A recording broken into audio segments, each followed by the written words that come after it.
Good morning, everyone. Happy Wednesday morning. It's Maria. Welcome back to my studio. And today I want to show you how to make my favorite flower in the world, which is a sunflower. I'm going to go ahead and show you how to make the background. And I'm starting to use my frit more to make these really cool, pretty backgrounds. And then I'm going to show you how to make all of the petals using that paddle ribbon method to put some stripes in there. And then we'll lay down the petals and I will show you how to make the actual flowers. So let's get started. This one's a lot of fun. And like I said, sunflowers are like my favorite flower ever. Okay, here we go. Okay, let's start off with my 3 ribbon canes. I've already made some of them. I've made a green one that I've striped for the leaves, and I've made orange for the outer petals, and I've made yellow for the inner petals. And we went through these ribbon canes before on the last floral video that I did, but I do want to revisit it. So here is my yellow paddle with dark yellow down the sides and ivory down the center, and then I just went ahead and put an orange at the end. So, but I do want to do that again for you guys so that we can revisit the technique. So here we go. I'm going to heat up my Lausha yellow right here. And no rhyme or reason about why I used Lausha. The real reason actually is because it was the fattest rod that I had. And I like to get a lot of cane, so I need a lot of glass. And I thought, oh, a fatter rod is better than a skinny rod. So I just grabbed it. I have all kinds of glass. I have too much glass. No, there's no such thing as too much glass. Okay, so as you can see, I've got that nice wad of glass, a nice gather. There we go, now you can see it. A nice gather of glass on the end of that rod. And I am going to mash it. These are my little mashers. Just mash it and kind of reposition it so you have that nice lollipop shape. Come on, camera, cooperate this morning. There we go, there's our lollipop. I am going to take my ivory and I am just going to draw a stripe right down the center of that lollipop and go along the other side, just like that. And then I'm going to take my yellow. This is dark yellow, although I don't know why they call it dark yellow because it actually looks like orange sherbet to me. But hey, I'll play. One dark yellow along each side of that ivory, just like that. Okay? So there we go. There's your stripes. And then I forgot to get my orange. Let's use a thick orange because it's here. I have a thick rod of orange, which might be too much, but oh well. And I'm going to draw that, kind of use it as a connector to connect all the stringer and the rod together. And that way when you pull it, everything will pull out even. All right, so there's all of the colors. I'm going to heat up this lollipop. And I do kind of like to smash it a little bit and put a little point on the end. Gives me something to grab, just like so. Let's heat her up, get her done. Now, it's important to keep this straight like a ribbon. You don't want it to twist. So if you have to reshape it with your mashers, that's totally okay. Heating, heating, heating. Okay, that looks good. Let's go ahead and grab the tippy tip, just like that. I let it cool a bit because I want a fat ribbon, and I'm gonna pull really slow. And you can see that ivory right down the center looks really great. And that looks good. That's probably about a 1 to 2 millimeter ribbon cane. I'm just gonna cut it off just like that. Put it on my rod rack. And I used to just dunk my rods in water right at this point, But what I'm finding out is that the ends of those rods, they get all shattered and they don't break off clean. And so then I've got even more waste of glass. So now I'm starting to burn it off so that I don't get the ends all shattery. And then this piece goes into the frit ball. All right, that's the yellow. Let me review real quick. Here's the orange lollipop that I used, and it is, let's see if I remember. I think I used a reddish brown down the center, and then a plain old yellow on each sides of the brown, and then I used a red on the outside, and I made my ribbon cane from that. And then the green, sunflowers have those really dark green sagey leaves, so I used a dark yellow in the center. I think that's Mostardo. And then I used the reddish browns on the outside, and then on the outer perimeter I went ahead and just used grass green. And those are the colors that I used in my lollipops to pull the ribbon cane, and that's what we're going to use to make our bead. Okay, let's talk about the base bead. I have gone ahead and made kind of an oval shaped bead here. I've got, well, I don't know how many wraps I've got because I'm using the CG oval bead roller to make my bead. Now, let's take some time and talk about bead rollers here. I love this bead roller. It's my new favorite in the world. So the way that I make beads using a bead roller is I lay down my glass so that the base footprint is about 1 millimeter away from the edges here. So that gives the glass a little bit of room to smush out. Yeah, 1 millimeter right here, 1 millimeter on this side. Give your glass some room to smush out as you roll it. Now, once you do that, I put down, I think, whatever it took to get across. And then I built up the glass so that you can see it's wider here. So I put more glass in the center. It's not dead nuts on, it's not perfect, but as we roll this bead in the roller, we'll see areas where we need more glass and we can adjust it then.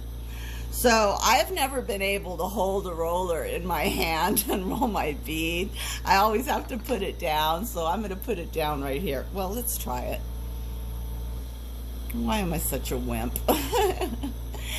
Okay, to start using these bead rollers, you don't want to roll the bead right away. You have to get kind of the basic shape. And I want my bead to be this size, the smaller size, but I always start one size bigger. So I get that bead nice and hot, and then what you want to do is you just want to press it into the roller. So that first roll around is actually a very light press to get that initial shape. And then once you get that initial shape, then you can start rolling.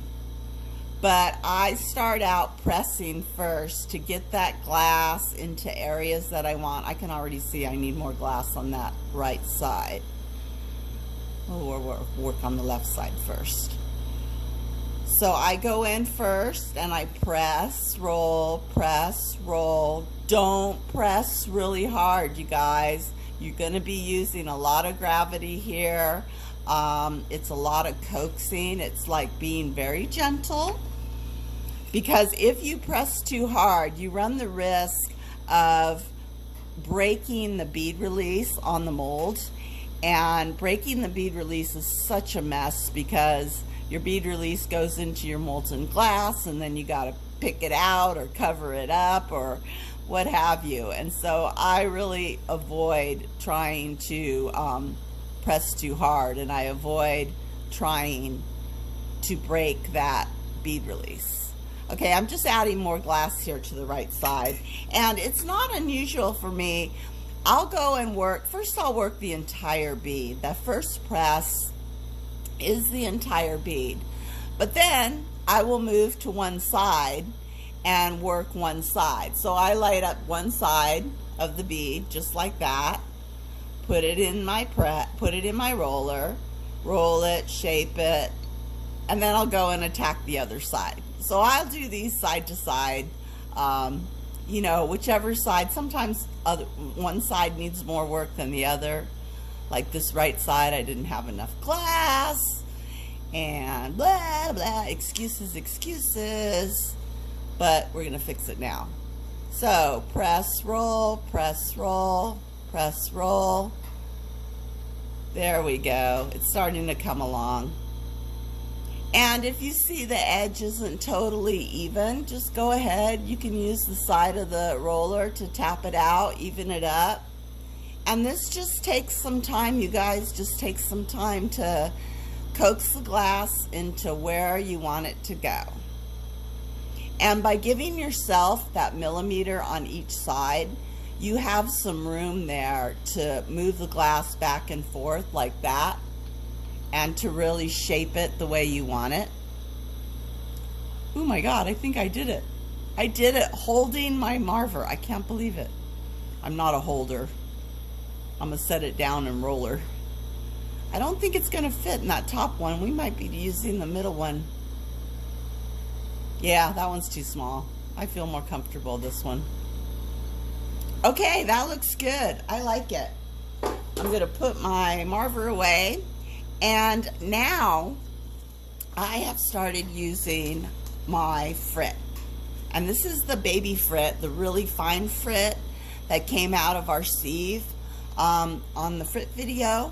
And I found the best way and the cleanest way to put this on is to just get a spoon, fill it up with frit, light up your bead,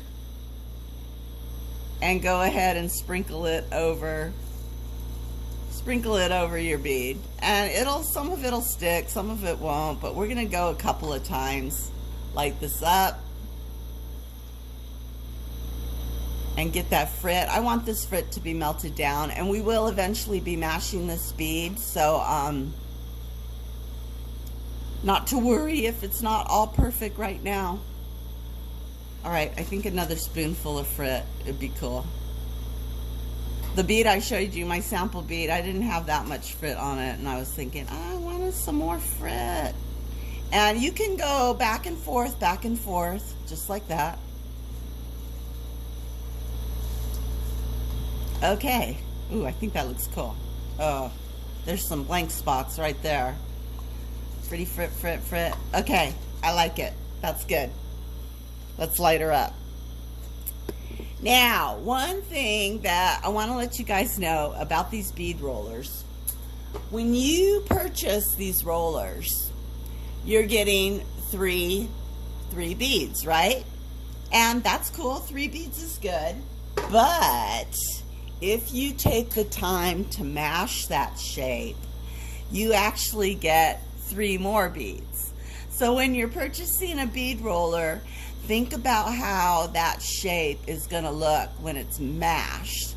And then you get 6 beads instead of 3 beads. And I'll tell you, I love this round oval shape, but I like this round oval shape when it's mashed because it just, it provides such a beautiful footprint and a platform for your bead. Now, that is not mashed enough for me because I didn't heat up my bead enough. I got the air conditioner on, I've got my fume hood going, I've got a couple fans going, and I got all kinds of air circulating right now, so my flame isn't really as hot as I like it. All right, let's try mashing it again. Coming along. It's got nice thick edges there. But you can see how that mottled look. Oh, I think I used the base bead is grasshopper green, and then I just threw my little baby frit on there, and the first thing I thought of was robin eggs. Was when I made this, was like, oh my God, they look like robin eggs. Those bluish green eggs with all the little mottled dots on it. Okay. That should be good. Now, isn't that a pretty shape, you guys? That is going to make such a great pendant. All right, I'm going to go ahead and straighten out, let's see, the edges down here, and flash out all the tool marks. And I feel like I'm losing my voice, which is really weird because I never talk. Okay, that looks good. Time to start the sunflower, and I'm going to start with the stalk. It's just a good reference point for me, and all it is one just stripe of that sage green right down the center to the halfway mark of the bead, just like that. And again, keep that ribbon flat because you want those stripes to show up. All right, let's move on to our orange petals. Now the orange petals, they go on the outside of the bead. And so I use that 90-degree rule. Put one at the south, one at the west, one at the east, and almost to the edge of the bead. And one at the north, just like that. So I have my 4 points, and one is actually right on top of the stalk. And those are good reference points for me to start filling in the blanks. So then I go down the center between each of the initial petals, just like that. Just like that. And then I go down the center of those on each side. And I try to even them out and line them up. But you know, it's nature, no rhyme or reason. Now guys, when you're working with this ribbon cane, it's really important to heat up that little blob, that little gather, and really smush it. There shouldn't be any resistance at all when you're dragging your ribbon cane through the glass. These ribbon canes, they are a bit fragile, and they will snap off pretty easily, more so than, say, a rod.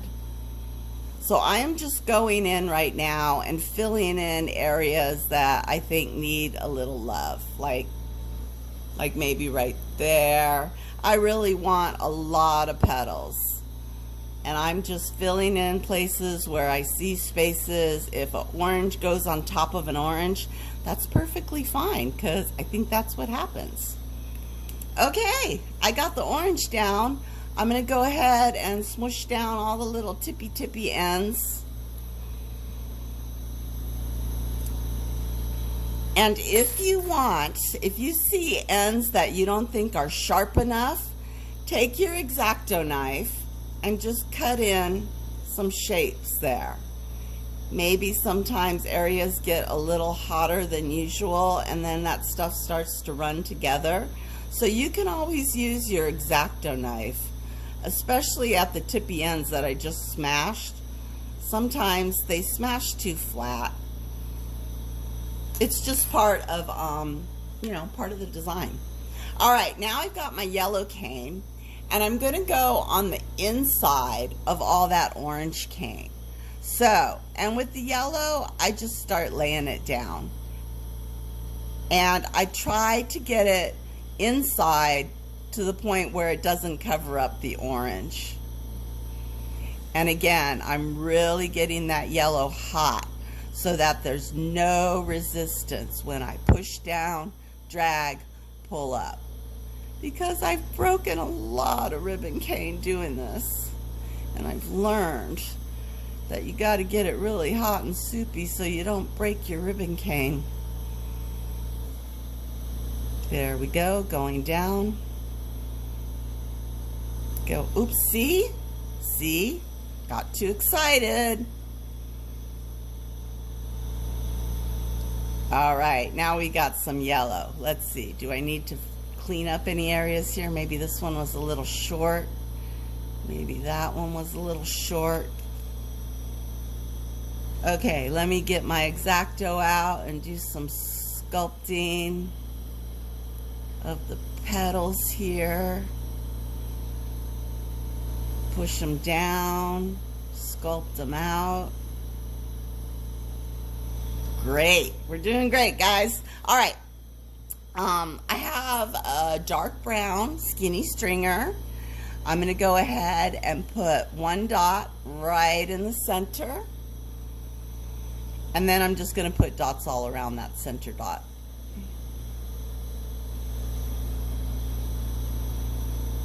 Just like that.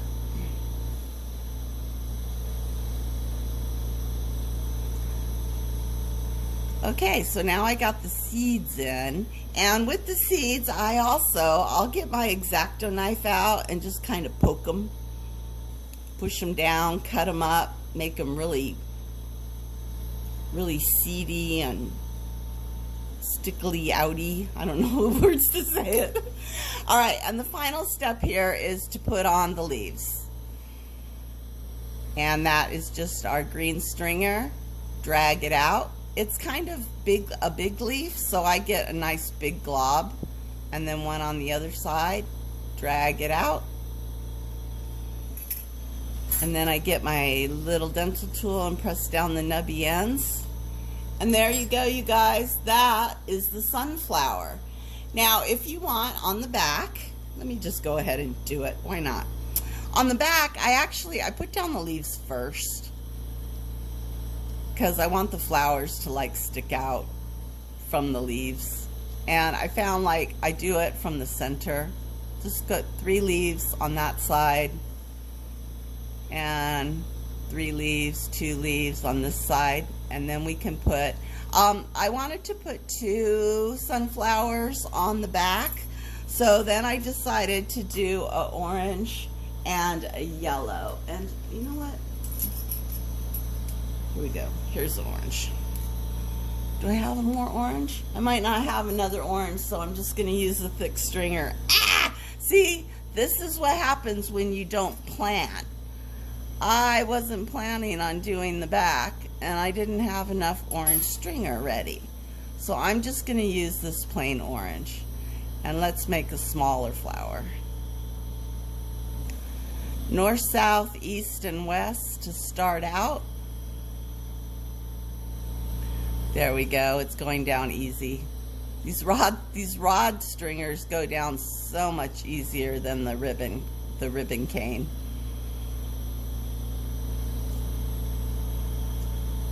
That's the first layer. Let's go ahead and fill in some spots here where I might have missed. Okay. I got the orange down. Let's put in the brown dots. Right there, there, there, there. Okay. And then I'm going to get my X-Acto knife out, and I'm going to cut down these little nubs. I just cut them in half. That seems to do the trick. All right. And now I got my yellow cane, and we're just going to go over the top of that orange cane. Nice gather. The west, the south, the east, and the north. And then fill it in. Fill in the little spaces in between those initial petals. And if you go over the orange, that's okay, you know, don't be afraid, just stack up your flowers. They fall on top of each other.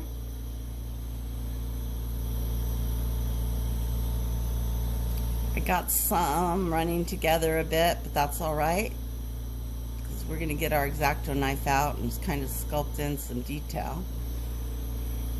Let's see, right there. Okay. Let's put in the dots.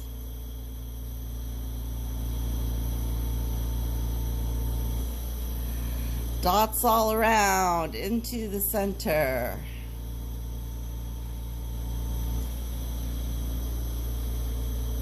There we go. And I'm going to get out my X-Acto knife because this one needs some shaping. That one needs some shaping. I need to poke my little seeds down. Let's poke down these little nibs. All right, you guys, that is the back. That is the front. Thank you very much for being with me today. I hope you like it. And oh, I have another video I'm posting today, which I think you guys will love.